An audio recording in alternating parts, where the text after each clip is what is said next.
of why she's stepping down. She said, quote, "I have too much self-respect and dignity, love my family way too much, and do not want my sweet district to have to endure a hurtful and hateful primary against me by the president we all fought for."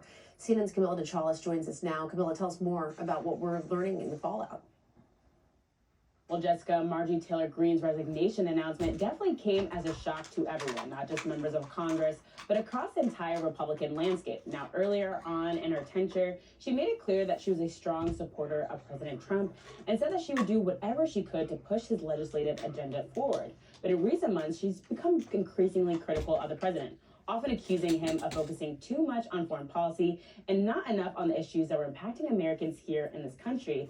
And she also did not shy away from criticizing her own party. Even during the government shutdown, she was openly critical of the House Speaker, Mike Johnson, saying that he needed to do more to address the growing healthcare crisis in this country. And it's also pretty notable that she, even though she's considered a polarizing figure on Capitol Hill, during these last few weeks, she also took part in a big bipartisan push to release all the Jeffrey Epstein files. Now, that did not go over well with President Trump. On his end, he did not hold back on criticizing her, and he went as far as calling her a traitor. And even earlier today, when reporters asked him about her, he called her a nice person, but ultimately said that he would still trying to support another person to challenge her in the primaries.